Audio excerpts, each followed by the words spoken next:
ඔබට සුබ දවසක්. අද අපි බලන්න යනවා මේ ලෝකයේ තත්වය ගැන. මේක පොඩ්ඩක් අහගන්න.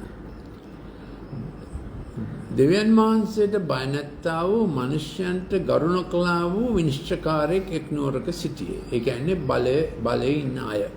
පාලන බලය ඇති, විනිශ්චය බලය ඇති. මේ පුද්ගලයා දෙවියන් වහන්සේට බය වුණේ නැති නිසා මිනිසයන්ට ගරු කළේ නැහැ. ඒකයි ප්‍රශ්නේ. දෙවියන් වහන්සේව අපි අහක් කරාම අපේ ජීවිතෙන් අපි එන්න උඩුඟු වෙලා අපේ ඇසම්මුවේ පෙන්න ඕනෑම දෙයක් හරි වෙනවා. අපිට කරන්න හිතුණු ඕනෑම එකක් අපි කරන්න කියලා හිතනවා. මේ දෙක අතර ප්‍රත්‍යාවර්ත සම්බන්ධකමක් තියෙනවා. දෙවියන් වහන්සේගේ ගෞරවය හිතින් අත්හැරපු කල මිනිසයන් එක්ක ජීවත් වීමේ සමගියෙන් ජීවත් වීමේ අවශ්‍යතාවය මිනිස්සු අත්හරිනවා. එහෙම නගරයක ඒ නුවර වැන්දබුවක්ද සිටියාය. ඈ නොඑක් වර ඔහු ළඟට ගොස් මාගේ විරුද්ධකාරයා ගැන මට යුක්තිය කළ මැනවයි කීවාය. එතකොට මේ නගරවල තත්වය බලවන්තයෝ ඉන්නවා, විරුද්ධකාරයෝ, අනේ බෙලහීනයෝ ඉන්නවා මේ වැන්දබුව වගේ. ඉතින් ඒ බෙලහීනයන්ට, ඒ කියන්නේ පීඩිතයන්ට වෙන අමාරුව ගැන ඒගොල්ලෝ සහනයක් ඉල්ලන්න ගියාම සහනය දිය හැකි ආසනවලත් ඉන්න බලාධිපතියෝ ඔවුනොත් බලවන්තයන්ගේ පැත්ත ගන්නවා. ඒක power corrupts and absolute power corrupts absolutely කියලා ඉංග්‍රීසියෙන් තිබෙනවා. ඒ කියන්නේ බලය වැඩි වෙන තරමට මිනිසාගේ සිත බලයට ආකර්ෂණය වෙනවා, බල ලෝභී වෙනවා, බල තණ්හා වෙනවා, බලය දූෂණය සඳහා පාවිච්චි කරනවා.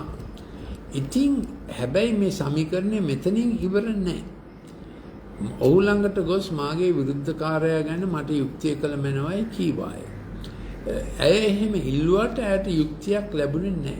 මොකද විරුද්ධකාරයා තවදුරටත් අසාධාරණයෙන් පීඩනය කරමින් පීඩිතයන් දඩමීමා කරගෙන ඔහුගේ ලාභය ප්‍රතිලාභය වැඩි කරගත්තා. හැබැයි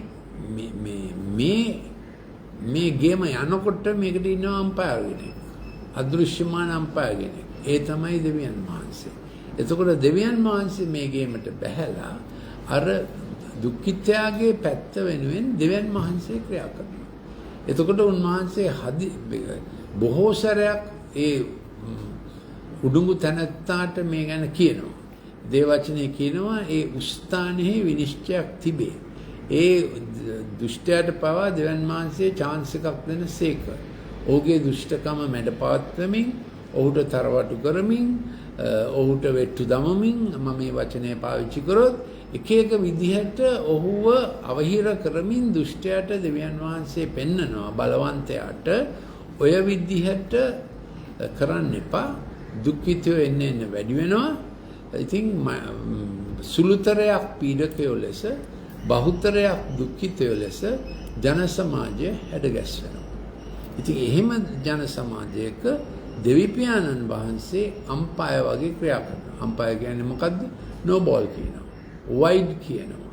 වැරදි කියනවා. ඒ ජීවිතය ගේමක් නෙමෙයි. නමුත් දුෂ්ටයා ගේමක් ඉල්ලනකොට අපේ දෙවිපියාණන් වහන්සේ ලෑස්ති. උන්වහන්සේ හැමතිස්සෙම යටහතුන්ගේ පැත්ත.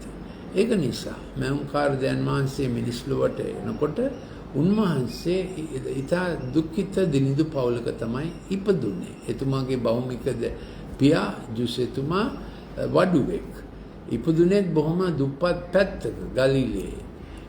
එයා ජීවත් වුණේ. ඉතින් ඒ කාලේ වඩුව හරිම දුප්පත් දැනුත් එහෙමනේ. ඉතින් එතුමාගේ ජේසුතුමාත් අවුරුදු 30 වෙනකන් වඩුවෙක් වගේ තමයි ජීවත් වුණේ. ඉතින් අපි අහලා තියෙනනේ එතුමා රෙදි වලින් ඔතා, ඒ කියන්නේ පාංගඩි වලින් ඔතා. ඒ ගවයන් කන ඔරුවකම තමයි පොඩි බබාව දාලා තිබුණේ. එතුමා සම්පූර්ණයෙන්ම දිලින්දාගේ, පීඩිතයාගේ, දුක්ඛිතයාගේ පැත්ත අරගෙන තමයි ලොව පහළ වුණේ.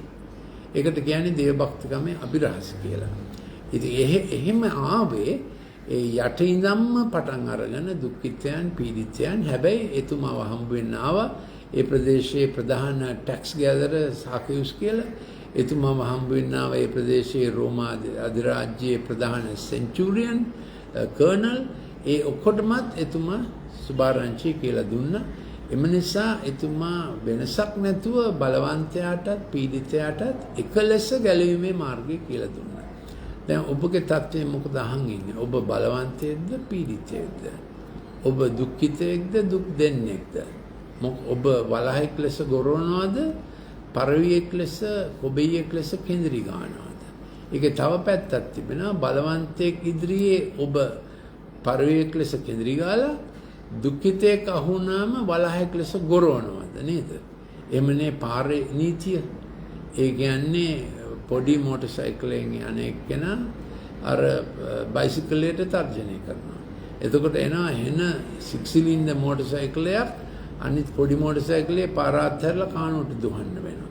එතකොට එනවා විශාල මහා ඉස්තරංග වාහනයක්. එතකොට අර ලොකු මෝටර් සයිකලයට හිත සිද්ධ වෙනවා කානුවට යන්න. ඊළඟට එනවා එන කන්ටේනර් ලෝරියක්. දැන් තේරෙනවද පාරේ න්‍යාය? ඉතින් මිනිස්සුත් එහෙම ජීවත් වුණාට අපිට ඊට වඩා හොඳ මාර්ගයක් තිබෙනවා. අපිට අපේ දෙවියන් වහන්සේ ඊටාම දිලිඳු වෙසින් ඇවිල්ලා අපු දෙසා උන්වහන්සේ මහත් සේවයක් කරා. උන්වහන්සේ කුරුසිය මත පිට මැරෙනකොට එතන හිටියා ධනවතුන්. එතන හිටියා කාන්තාවෝ. එතන හිටියා බලවතුන්. ඒ ප්‍රධාන සෙන්චුරියන් කර්නල් රෝම හමුදාවේ කිව්වා මේ නම් ඒකාන්තයෙන්ම කුරුසියේ දිවිපිදුවේ දෙවන් වහන්සේගේ පුත්‍රයාණෝයි කියලා. ඒ වෙච්ච සිද්ධි මාලාව දැකලා ඒ වගේම එතුමා කුරුසියේදී මැරෙනකොට කිව්වා පියාණනි මොන්ට කමාව මැනව මොන් කරන්නේ කුමක්දයි මොන් දන්නේ නැත.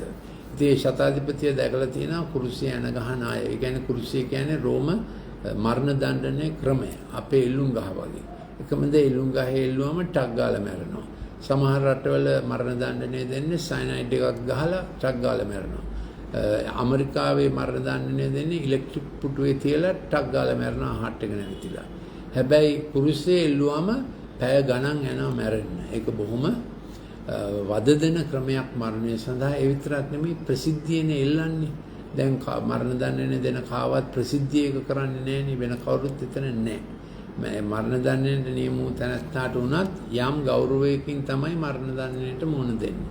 අපේ යේසුස් වහන්සේ ප්‍රසිද්ධියේම ඊටාම දණ්ඩනීය කුරිරු ක්‍රමයකට තමයි ඒගොල්ලෝ මරණ දඬුවම නියම කරේ. එනමුත් උන්වහන්සේ මැරුණේ අපි උදෙසාය. උන්වහන්සේ කුරුසියේදී කිව්වා පියාණනි මොන්ට කමා කළ මැනව. ඒ කිව්වේ ඔබ ගැනත් මා ගැනත්. එතෙක් ඉපදුන අය ගැන, ඒ කාලේ ජීවත් වූ අය ගැන, ඉපදෙන්න ඉන්න අය ගැන. පාපේ කුලිය මරණයයි, පාපේ දණ්ඩනය මරණයයි. නමුත් ක්‍රිස්තුස් වහන්සේගේ දීමනාව සදාකාල ජීවනයයි. ඉතින් ඔබට තෝරගන්න තියෙන්නේ දණ්ඩනය ගසමින්, දඩ ගසමින් බලවන්තයා වගේ ජීවත් වෙනවද? නැත්නම් සිතින් මොලොක් වී මේ ගැලවුම් කරුවානන්ට අපේ යහපත් නිරන්ට කියනවද මගේ හදවතට වැඩම කරන්න? දැන් පොඩ්ඩක් හිතලා බලන්න ඔබ හයිරම් පාත් දාන්නේ කාටද? භාර්යාවටද? කුලී කරුවටද? පාරේ මේ මාළු ටිකක් අරගෙන යන වටි අම්මටද? කාටද හයිරම් පාත් දාන්නේ? කාටද අන්තිමට ගෑස් එකෙන් කතා කරේ? අර මේ ඔබගේ වාහනේ වීදුරුව ළඟට එන හිඟන්නටද? කාටද? ඉතින් ඒව ඔක්කොම දෙවියන් වහන්සේගේ රෙකෝඩ් එකේ තියෙනවනේ. අද අපි තීරණයක් ගමු. හිතින් මොලොක් වෙන්නත් අනේ ගැලවුම් කරවන්නේ මගේ හදවතට එන්න කියලා ඒ ස්වාංශකේ නම කිව්වම ඔබට දැනෙනවා ඒ එතුමා ඔබට කතා කරනවා. එහෙමයි අපි දන්නේ. ඇත්තෙන්ම ගැලවුම් කරුවෙක් ඉන්නවා. ඒ තමයි යේසුස් ක්‍රිස්තුස් වහන්සේ. එතුමාට කියන්නේ මගේ හදවතට වැඩම කරන්න, මගේ පීඩාකාරී ගති වලින් මගේ පවුල බේරගන්න, මගේ භාර්යාව බේරගන්න, මා ළඟ වැඩ කරන කම්කරුවන් බේරගන්න. එහෙම තමයි සමාජ පරිවර්තනය වෙන්නේ. ඒ සඳහා යේසුස් වහන්සේ තමන්ගේම ලේ වැගිරුවා. වෙන අයගේ ලේ වගුරන්න ගියේ නෑ විප්ලවය කියලා. ඉතින් මම ඩොක්ටර් මෙන්ඩිස් මේ ගැන තව කටයුතු දැනගන්න කැමති නම් වෙන ක්ලිප්ස් ලබන්න කැමති නම් කරුණාකරලා මට WhatsApp එකක් ගන්න 074 211 5011. ඒ වගේම ඔබ කැමති නම් cost free consultation එකකට එන්න ඔබගේ දරුවගේ ඩිජිටල් ප්‍රශ්නයක් ගැන එහෙම නැත්නම් ඔබේ වෙන ප්‍රශ්නයක් ගැන කෝල් එකක් දෙන්න පුළුවන් 077 151 2801. අපේ මිතුරු හමුවකට එන්න කැමති නම් හැම සිකුරාදා හවස 7ට කොළඹ පැතික් ලර්නින් සෙන්ටර් බ්‍රුක්සයිඩ් 374 ලෙස්ලි රාන්ගල මාවත බොරැල්ල. thank you අසාගෙන සිටියාට.